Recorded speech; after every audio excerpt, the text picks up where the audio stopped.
Bad Girls Club and Baddies star Sarah Oliver is accusing Natalie Nunn of trying to pimp her and other girls out while on these lavish trips to Dubai and Africa. Yes, Sarah sat down and did an interview, and you better believe we're going to talk about it. Welcome back to Damien After Dark. If you're new here and you haven't subscribed, click the subscribe button below, press the thumbs up button. Get in the comment section below, leave me your thoughts and opinions on this story, and if you would like to donate, in the description box below will be some ways that you can donate, okay?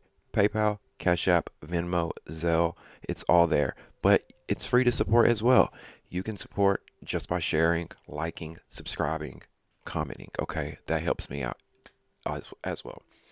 Now, it's no secret. We've talked about it until the roosters roost and roast home, right? We've talked about the kind of girl and the kind of things that Miss Natalie Nunn allegedly partakes in. Now, before Baddies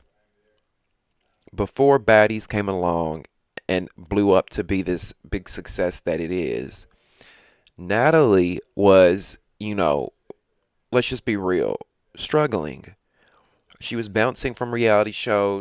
She'd do a reality show here and there, make a little bit of money, do her appearances. She always hustled. We can't take that from her. One thing I'm not going to take away from Natalie Nunn is that girl is a hustler. She's always worked, but it was a struggle hustle. The entertainment industry is not easy. And when you're in reality TV, it can chew you up and spit you out. A lot of these people are one season wonders. Think about it. What bad girls do you know that have gone off and done anything in the entertainment industry? There's only a few. Tanisha, Natalie, Megan, James done, she went mainstream with Basketball Wives. There's a few girls that have been able to, you know, pierce that layer when it comes to mainstream and then just being a reality TV star. So Natalie it's not like she was rolling in money, unlike the way she perceived. Because if you followed her for the longest, Natalie will make you think that she was Jeff Bezos. Okay? Natalie, if you followed her for the longest, like I have, she's always gave the perception that she's loaded. And there was a time where she just wasn't. She lived in Roseville, California, in a regular, everyday, average home, which again, there's nothing wrong with that. That's what most of us do and have, right? But she was trying to fake the funk. Now, that wasn't good enough for Nat, right? That wasn't good enough for Nat. She wanted and craved the celebrity lifestyle. She wanted and craved the materialistic things in life: the Gucci, the Louis, the Prada, the bags, the shoes, the red bottoms, the private jets, the trips, the caviar, right? And who doesn't want that? But for Natalie, there was no cost. There was no line that she was going to draw to get there.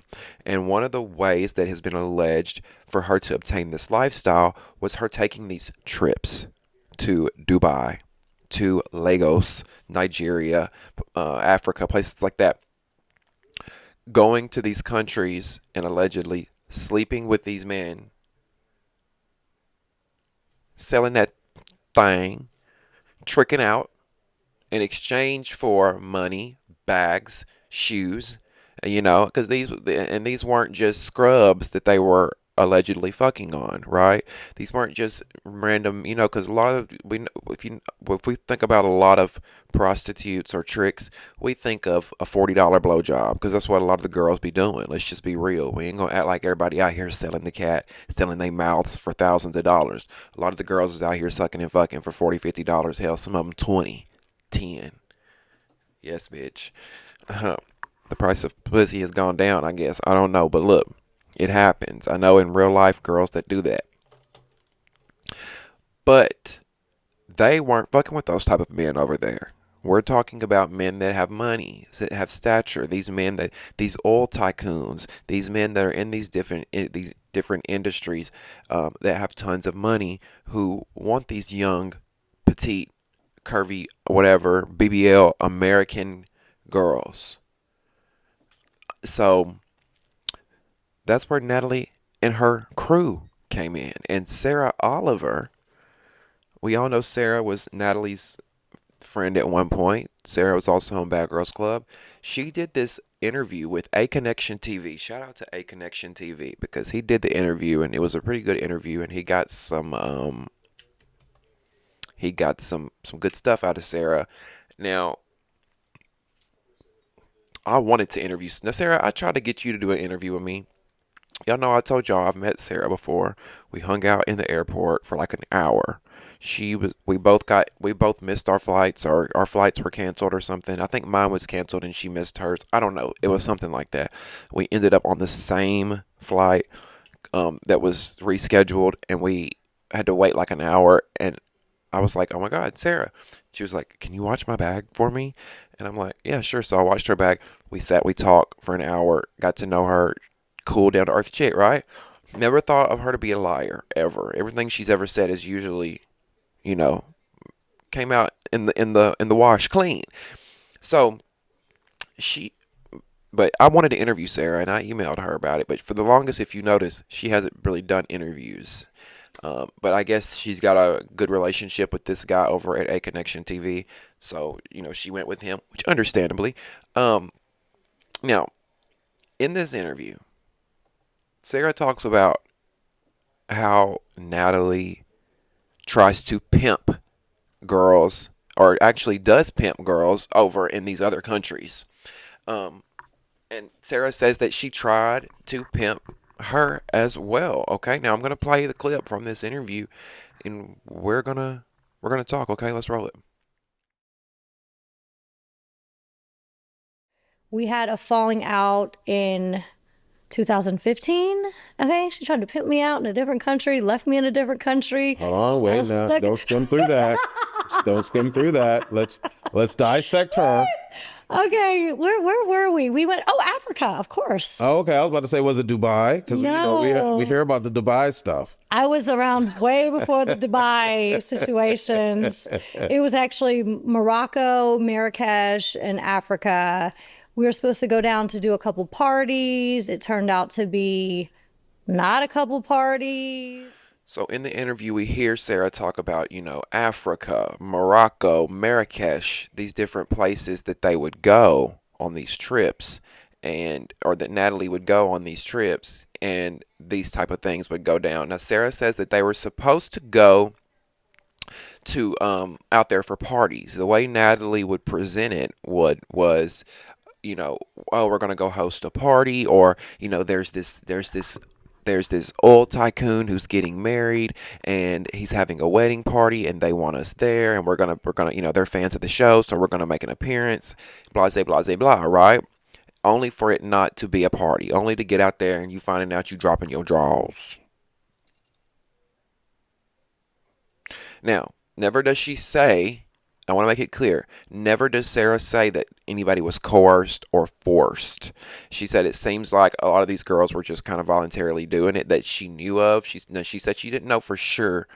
There could have been coercion. There could have been girls that are being forced. But she said from what she assumed is everybody was on board and they knew what they were doing. And she says, quote, I remember being in uncomfortable situations and late at night guys would expect stuff. Can you imagine you supposed to be on a trip, enjoying yourself, doing an appearance, and then I got late at night, some men expect them to do what? She says, and she goes on, she says she heard from the grapevine that these girls were paid and taken care of, which in other words mean, they're tricking, right? But later in the interview, we hear that Sarah talks about how Natalie was really taking a lot of this money. Let's say that they paid you $2,000. Natalie was taking, 1,500, 1,750, and handed you 250, 500. When your hole's over here leaking and sore, you know what I'm saying? So, um, she says, I wouldn't doubt if there were, I'm just going to, talk about some of the different quotes and things that she said throughout the interview. She says that she wouldn't doubt if there were a total of 9 men. Because I think Sarah only went on one of these excursions. And then when she realized what happened, she didn't go back with her anymore. But she knows about the different ones that Natalie goes to because Natalie makes it obvious. She disguises it. In my opinion, this is what she's doing. She disguises these trips as business trips. She'll say, oh, we're doing, because y'all know Natalie has a lash company. Natalie Lash. I feel like that is I don't want to say money laundering business because I don't think that's what it is. I feel like it's just like a shell business, a fake business to make it look like she's legit. And that's where her money's coming from. When really, she'll say, we're going to go do the Natalie Dubai lash. We're going to go do the Natalie Africa lash. Do y'all know what I'm talking about? If you follow her, you know. Come on now. Somebody. I need somebody to say amen. Does anybody know what I'm talking about? Y'all have heard Natalie talk about we're gonna go do the Natalie London lash, and we're gonna go meet fans in London, and we're gonna go do a party in London for my new lash launch, the Natalie London lash. When really they're going to sell twat in London, allegedly. According to Sarah, they're going to pop, lock, and drop it for a bag and a shoe and the car note for the month. And again, I'm not judging. It's just the facade and the smoke and mirrors and the lies of it all. If you're gonna be a trick, be a proud trick, baby. It is what it is. Now, Sarah says that the men were kind of forceful because they were told something else. So Natalie's telling these men one thing. Hey, I got you some hoes over here. They're gonna let you do whatever they want. Whatever you need. Yep. Give me the money. Give me the. Yep. You want to beat it up? You want to hit it from the back? You want to do whatever? Yeah, they'll let you. And then she's allegedly saying that to these men, and then she's going to the girls and telling oh, we're just here to party. We're just here for a good time. And then they meet up, and the guys are like ready to fuck, and the girls are like, what are you talking about? I'm not here to fuck. I'm here for a party. And then that's where Natalie kind of steps in and does the whole pimp thing, the madam thing. Look, go in here and just do this and make your money. So now there is a little disconnect there for me because I'm like, okay, which one is it?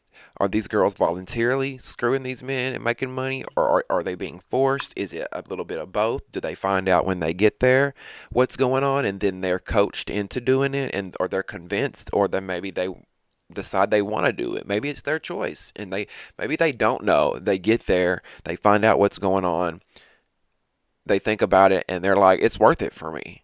I'll fuck and to get a bag and a shoe and a couple $100 because Natalie's taking a lot of this money allegedly. Now Sarah says that after that first trip she went on with Natalie and found out what was going on, that they parted ways in 2015, and she says that she didn't talk to Natalie for years until she got pregnant because she had a baby shower that she invited Sarah to. So they got cool again when she invited Sarah to this baby shower.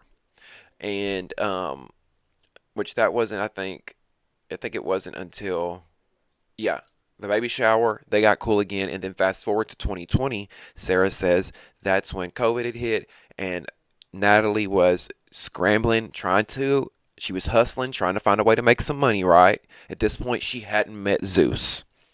In 2020, at this point, she hadn't met Zeus. So everybody's struggling in the pandemic. Everybody's trying to make money. And that's no different for these reality stars. And if y'all remember, back in 2020 is when a lot of these reality stars were going on OnlyFans, and they were showing it all because there was no money coming in. You couldn't film these shows, really. You couldn't have production crews and stuff because COVID, right? COVID was going on. So there wasn't a lot of work in the reality TV space. So a lot of these reality stars were doing OnlyFans, including Natalie. She's got some pictures out there of her, and I think I've got them somewhere in a folder I got a lot of I keep folders of photos just for these videos, even though we can't show this picture here.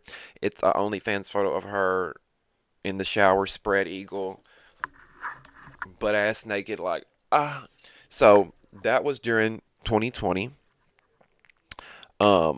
When she was trying to make ends meet just like the rest of us, right? So she tells Sarah, oh, I'm on OnlyFans, and I noticed that Blueface is doing this show called Blueface Girls Club, whatever. Do y'all remember the name of that? Do y'all remember that show? Do y'all remember the show Blueface had on OnlyFans where he had those girls living in the house? That's where we first met Krishan. That's where him and Krishan met. She was on this show. All these girls were living in his house, and it was like a Bad Girls Club meets a dating show with Blueface. Do y'all remember? Y'all know what I'm talking about. Okay, cool. So Natalie calls Sarah and says, "Look, I'm on OnlyFans right now, and I'm watching this show that Blueface is doing, and it's just like Bad Girls Club, and they're making money off of us and what we've done. We're the original blueprint for this shit. We need to start our own show on OnlyFans." So that's how that came into play with the Bad Bitch reunion. Do y'all remember when they tried to do a Bad Girls Club reunion on OnlyFans? That's how that happened. Natalie wanted to capitalize off of it. Yeah, that was her way of trying to make money, but she knew she couldn't do it on her own. She needed the other bad girls, so she, manipulated them and brought them in on this idea that we can do this show. Now, Sarah says that she thought Natalie was a different person at this point because she had changed somewhat in certain ways after having a baby and getting married and all that. Um, And Sarah also said she hadn't done TV in a while, so it made sense for her to come and do this project with Natalie. Now, she says when she met up with Natalie to do the Bad Bitch reunion, 2020 reunite, whatever, she says that they never talked about the Africa trip. Um, she did also say, which I thought was interesting, that she did not want to do that concept that Natalie was doing, this Bad Bitch reunion. She said she didn't want to do that, that Tanisha had actually suggested that should have done a Bad Girls Ultimate Girls trip, and I thought that would have been so much of a greater idea. Don't put them in an Airbnb. I mean, most of these bad girls were pushing 40. It's just like it's not natural for them to just be in an Airbnb like they were back in their 20s, living in a house fighting. Let's take them on a trip. That would make sense. All these girls reunite who haven't seen each other in years. They take a girls trip, and then we get the drama from there. I would have went with that idea, but of course, now I guess Natalie knows it all. Now,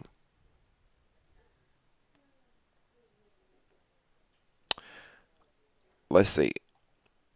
In part two of the interview, the only reason I bring up the whole Bad Bitch reunion, the show, and all that is because that's how Natalie and Sarah reunited, right? They reunited because Natalie was trying to get this project back, was trying to get them back on TV.